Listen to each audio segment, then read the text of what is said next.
मेरा नाम समरा है। मेरे बाबा का देहांत मेरे बचपन में ही हो चुका था और मेरी माँ लोगों के घरों में काम करके अपना और मेरा पेट पाल रही थी। माँ बताती थी कि जब तक बाबा जिंदा थे हमारे घर के हालात बहुत अच्छे थे, मगर जब से बाबा का देहांत हुआ तो उनके देवर ने मुझे और माँ को घर से निकाल कर वहाँ कब्जा कर लिया था। मेरी माँ की कजिन शहर में रहती थी, वे वहाँ घरों में काम करती थी। माँ ने इससे बात की तो उसने माँ को भी 2 जगह काम पर लगवा दिया।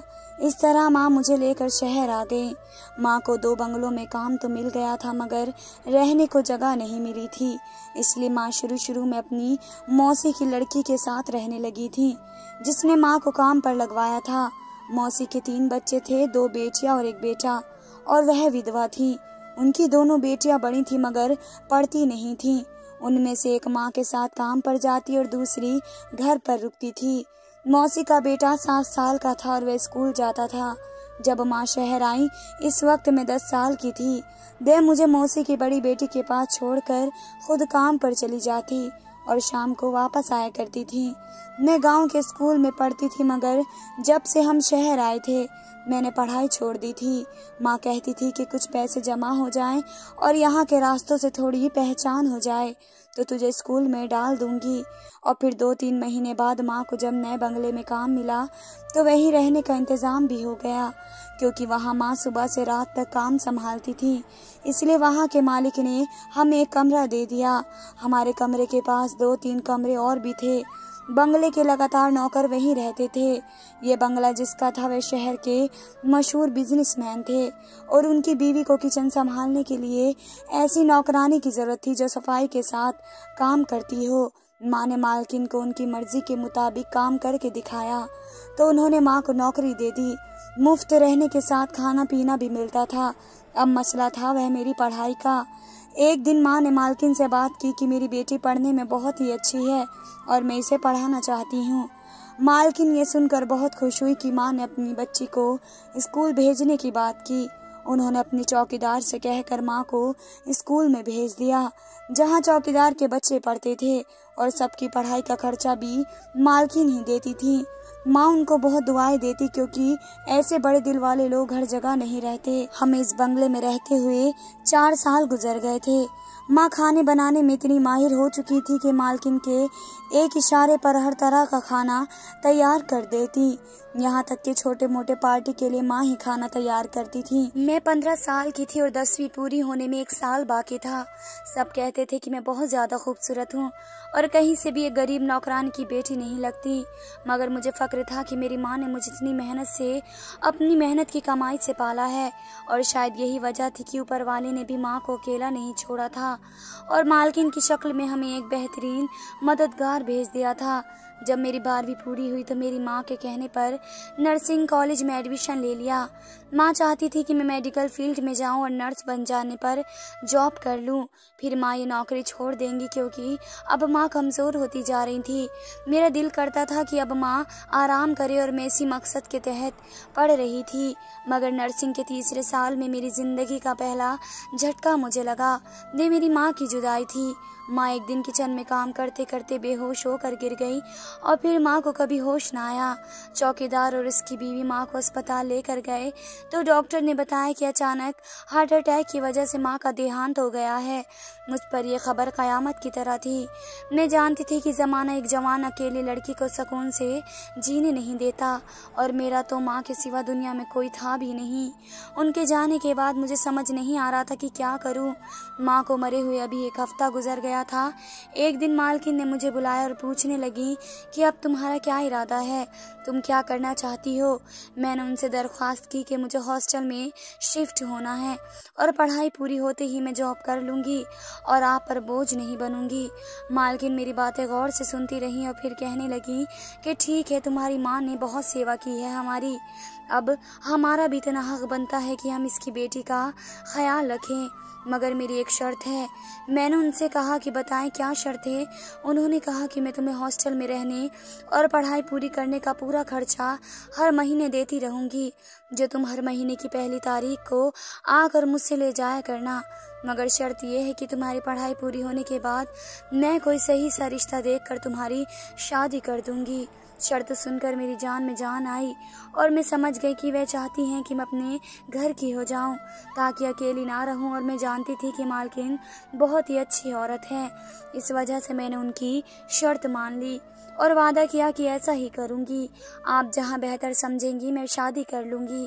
मेरी बात सुनकर वे मुस्कुराने लग गई और मैं हॉस्टल में शिफ्ट हो गई। मालकिन मेरी 6 महीने की फीस भी जमा कर चुकी थी और मुझे खर्च करने के लिए कुछ पैसे भी दे देती थी। हॉस्टल आने के बाद मैंने अपना सारा ध्यान अपनी पढ़ाई की तरफ कर दिया। मैं पढ़ाई में बचपन से ही बहुत अच्छी थी और अब बड़ी तेजी से आगे बढ़ रही थी। अपनी हर कामयाबी पर मुझे माँ बहुत ज्यादा याद आती, तब मुझे बहुत रोना आता। हॉस्टल में मिली एक रूममेट थी जिसका नाम सबा था।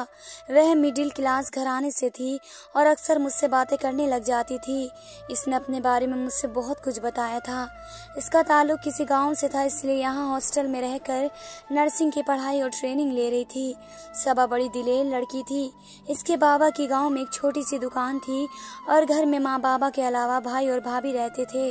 वह बताती थी कि इसकी भाभी बहुत तेज औरत थी और इसी वजह से वह चाहती थी कि नर्स बनकर जॉब करे तो अपने माँ बाबा को अपने साथ ही रख लेगी शहर में। इसलिए इसने भी बहुत मेहनत की थी। मुझे वह अपनी सी लगती, मगर इसके बावजूद मैं इससे ज्यादा मिलती जुलती नहीं थी।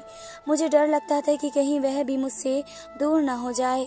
इसके बावजूद वह मेरा बहुत ख्याल रखती और मुझसे पूछती रहती कि मैं कौन हूँ, कहाँ से हूँ। और फिर एक दिन मैंने इसे अपने बारे में सब बता दिया। मैं रो रही थी तो वह भी रोने लग गई और फिर उसने अपने और मेरे आंसू साफ किए और कहने लगी कि जिंदगी में खुद को अकेला नहीं समझना। आज से हम दोनों बहनें हैं और फिर हम दोनों हर जगह साथ ही दिखाई देते थे। कमरा हमारा वैसे भी एक था। सबा से दोस्ती के बाद मेरा अकेलापन बहुत हद तक दूर हो गया था। अब मैं हर महीने जब मालकिन से मिलने जाती तो सबा मुझे जल्दी वापस आने का कहती, क्योंकि मैं मालकिन से मिलकर 2-4 घंटे में ही वापस आ जाया करती थी। और जब सबा अपने माँ बाबा से मिलने गांव जाती वह 1 हफ्ता लगा देती थी। तब मैं बहुत उदास हो जाती, लेकिन जल्दी ही हमारी पढ़ाई पूरी हो गई और हम दोनों को एक प्राइवेट अस्पताल में जॉब मिल गई। मगर हमने सरकारी अस्पताल में भी अप्लाई कर दिया था। जब मैं बाद में मालकिन से मिलने गई तो उन्होंने कहा कि जब तक मैं तुम्हारी शादी नहीं कर देती मुझे चैन नहीं आने वाला। मैंने कुछ जानने वालों से तुम्हारे रिश्ते का कह दिया है। मैं इतनी जल्दी शादी नहीं करना चाहती थी, मगर अब अपने वादे से मुकर नहीं सकती थी। इसलिए मैंने मालकिन को कह दिया कि ठीक है, जैसा आप सही समझे। और दूसरी तरफ सबा भी किसी अच्छी नौकरी के इंतज़ार में थी ताकि यहाँ कोई घर किराए पर लेकर अपने माँ बाप को यहाँ ले आए। मगर इसके बाबा ने भी इसकी शादी का फैसला सुनाकर शहर आने से इनकार कर दिया। इसके बाबा ने कहा कि हम रिश्ते देख रहे हैं, जैसे ही अच्छा रिश्ता मिला हम तुम्हारी शादी कर देंगे, फिर तुम्हारे पति की मर्जी से तुम्हें नौकरी करने दें या रोके। सबा को इस बात पर बहुत गुस्सा आया कि क्या फ़ायदा हुआ पढ़ लिख कर नर्स बनने का, अगर शादी करके घर ही बैठना था तो इतनी मेहनत क्यों की। मगर वह भी मेरी तरह मजबूर थी। हम दोनों ही अपनी आने वाली ज़िंदगी के फैसलों का इंतज़ार कर रहे थे कि देखते हैं क्या होता है। मगर हमारे साथ जो हुआ वह किसी तरह भी हमारे दिल और दिमाग में नहीं था। एक बड़ी कयामत थी जो मुझ पर टूटी थी। हुआ कुछ यूं कि एक दिन अस्पताल में एक नौजवान मरीज दाखिल हुआ। वह लड़का किसी अमीर बाप का बेटा था और बहुत ही बदतमीज किस्म का लड़का था। इसका एक्सीडेंट हो गया था। वह जब आया उस वक्त ड्यूटी पर मैं थी। इसे मैंने ही एडमिट किया, इसलिए इसके रूम में मेरी ड्यूटी लग गई। मगर वह लड़का तो जान की आफत बन गया था। मैं जब भी उसे इंजेक्शन लगाने जाती वह बुरी निगाहों से मुझे ऊपर से नीचे तक देखता रहता। और एक दिन तो उसने मेरा हाथ पकड़ लिया। मैंने हाथ छुड़ाकर उसे बुरा भला कहा और कमरे से निकल आई। इसके बाद मैंने सबा को इंजेक्शन लगाने के लिए वहाँ भेज दिया, मगर उसने जिद पकड़ ली कि वह सिर्फ मुझसे ही इंजेक्शन लगवाएगा। और ये बात अस्पताल के मालिक तक जा पहुंची। उन्होंने मुझे ऑर्डर दिया कि अपना काम पूरा करें। मुझे मजबूरन इसके कमरे में जाना पड़ा, मगर मैं अकेली नहीं गई, अपने साथ सबा को लेकर गई थी। पर वह तो बहुत ही बदतमीज था। उसने पैसों के बदले मेरी इज्जत का सौदा करना चाहा और फिर उसने दोबारा ही गंदी हरकत की तो मेरा हाथ उठ गया और ये थप्पड़ मुझे इतना महंगा पड़ेगा ये तो मैं सोच भी नहीं सकती थी। इसने मुझे धमकी दी कि तुझे अपने हुस्न पर बड़ा गुरूर है, तुझ जैसी तो मेरे आगे पीछे फिरती हैं।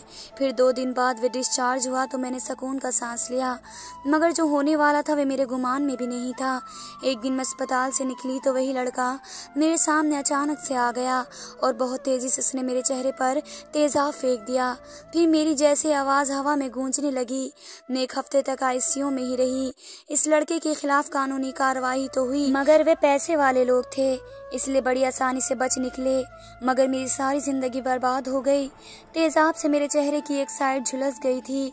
लड़के के बाप ने मेरा इलाज करवाने के लिए एक मोटी रकम अस्पताल वालों को दे दी थी, जिससे मेरी प्लास्टिक सर्जरी हो गई, मगर मेरा चेहरा अपनी असल हालत में तो कभी नहीं आ सकता था, पर हाँ थोड़ा बेहतर हो गया था। इस हादसे ने मेरे दिलो दिमाग पर बड़ा असर डाला था। मेरी माँ जहाँ काम करती थी, इस बंगले के मालिक ने मेरा केस लड़ने के लिए अपील की और कुछ वक्त केस चलता रहा, मगर जिससे ये सब करवाया था वह तो पहले ही मुल्क से बाहर जा चुका था, और वैसे भी इसके पकड़े जाने से मेरी जिंदगी और शक्ल तो दोबारा पहले जैसी नहीं हो सकती थी। इस सब के दौरान मेरी दोस्त सबा और मेरी मालकिन ने मेरा बहुत साथ दिया। जब इस हादसे को कुछ महीने गुजर गए तो सबा के बाबा ने इसकी शादी करवा दी और वह दूसरे शहर चली गई। वहाँ से इसके साथ मेरा फ़ोन पर कांटेक्ट था। फिर मेरी मालकिन ने मेरा रिश्ता तय करवा दिया। मालकिन के बंगले में जो चौकीदार था, इसकी बीवी ने अपने जानने वालों में रिश्ता करवाया था। वे लोग मेरे साथ हुए हादसे के बारे में सब जानते थे, बल्कि मुझे देखने भी आए थे, मगर उनका मुंह सिर्फ और सिर्फ इसलिए बंद था क्योंकि मालकिन ने उनके बेटे को नौकरी दिलवाने का वादा किया और भारी दहेज भी दिया। वे लालची किस्म के लोग थे, मगर इस दुनिया की असली सच्चाई ये है कि जहाँ पैसे हो वहाँ रैब छुप जाता है। इस तरह मेरी शादी जैन से हो गई। जैन भी अपनी माँ और बहनों जैसा लालची इंसान था, मगर मेरी मालकिन की वजह से इसे अच्छी जॉब मिल गई थी क्योंकि वह पढ़ा लिखा था, मगर इसकी पढ़ाई भी किसी काम की नहीं। जब परवरिश में लालच और खुदगर्जी छुपी हो। मेरे ससुराल में मेरी सास और जैन के अलावा मेरी 3 ननंद थी। कहने को तो वे जैन से छोटी थी, मगर माँ और भाई पर उनका पूरा राज था और मैं तो किसी के लिए भी अहम नहीं थी। वे तो बस दहेज से घर भर दिया था। मालकिन ने इसलिए मुझे बर्दाश्त करके मुझ पर एहसान किया जा रहा था और इस एहसान को मेरी सास सुबह शाम मुझे याद दिलाती थी।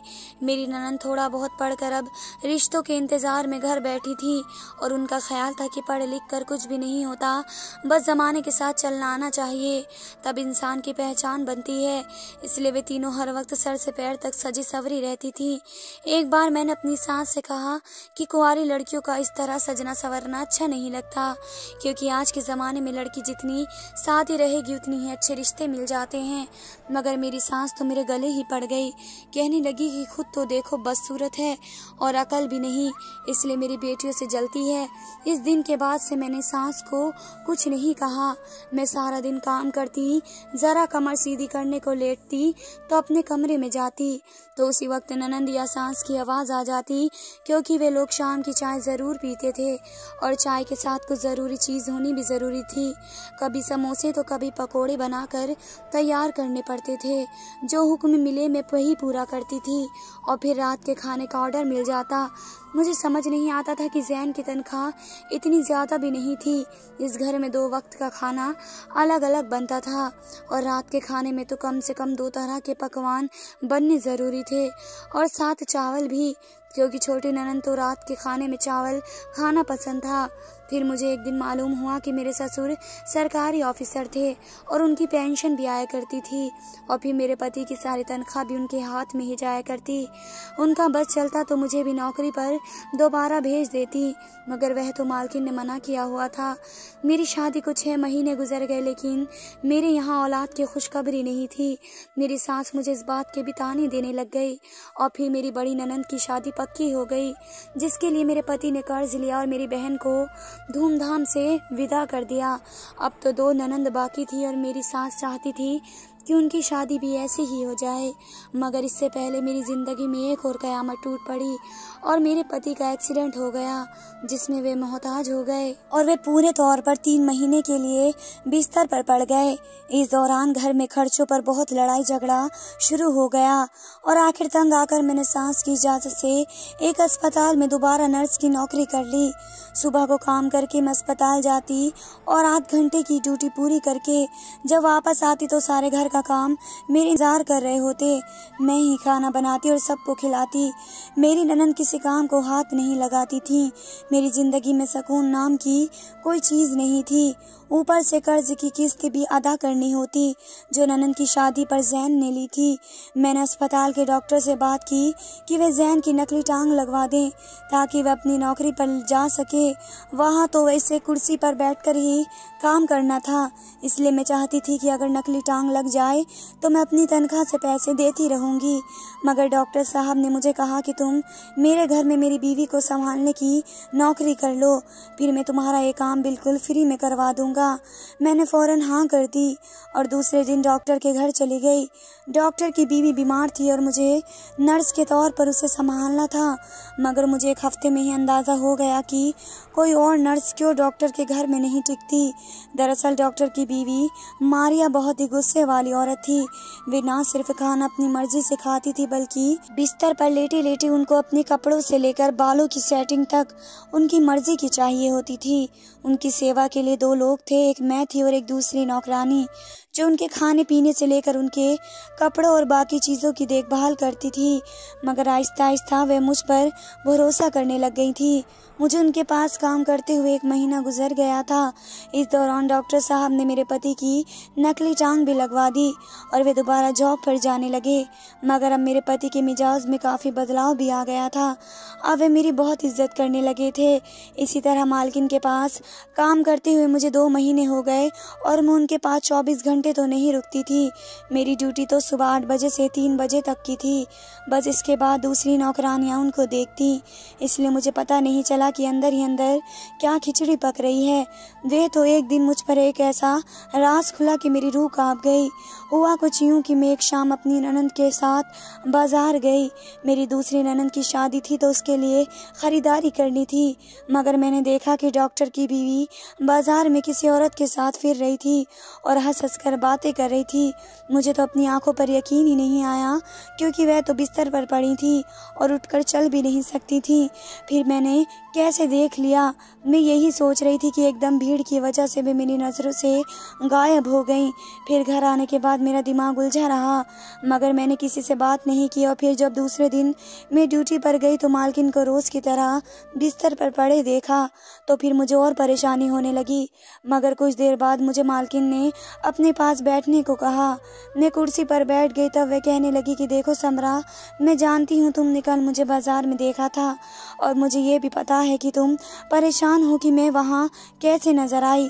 फिर वे उठकर बैठ गए और बिल्कुल ठीक लग रही थी। उन्होंने कहा कि दरअसल डॉक्टर साहब ने मुझे किसी शादी में देखकर पसंद किया था और फिर मेरे घर रिश्ता भेजकर मुझसे शादी कर ली। मगर मैं गरीब घर से थी और डॉक्टर साहब बहुत बड़े अस्पताल के मालिक थे, इसलिए उन्होंने मुझ पर कई तरह की पाबंदियां लगानी शुरू कर दी। मैं अपनी मर्जी से कहीं आ जा नहीं सकती थी, अपनी गरीब रिश्तेदारों में मिल नहीं सकती थी। वह मुझ पर शक भी करते थे, जिसकी वजह से मैं लगातार जहनी तौर पर बीमार रहने लगी और डिप्रेशन में चली गई। अब मैं चाहती थी कि डॉक्टर साहब मुझे छोड़ दे, मगर उन्होंने ऐसा नहीं किया और मेरे बीमार होने पर मुझे अच्छे से अच्छा इलाज दिया। मुझे समझने की कोशिश नहीं की और ऐसे ही 2 साल गुजर गए। अब कहीं जाकर उनको समझ आने लगा है, मगर अब मेरा दिल उनकी तरफ से हट गया है।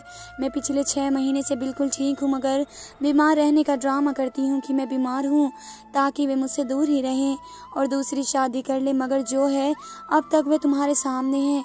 कल शाम मैं अपनी बहन के साथ गई थी, क्योंकि डॉक्टर साहब तो वैसे भी रात देर से घर आते हैं। मैं सब सुनकर खामोश हो गई। उनकी दिमागी हालत मैं समझ रही थी। मैंने तय किया कि मैं खुद डॉक्टर साहब से बात करूंगी और फिर अगले दिन मैंने उनसे बात की। वे शर्मिंदगी से नज़र झुकाने लगे और उन्होंने कहा कि उनसे वाकई बहुत बड़ी गलती हुई है। उन्हें अपनी बीवी पर शक नहीं करना चाहिए था, लेकिन उन्हें सिवाय दुख और तकलीफ के कुछ नहीं मिला।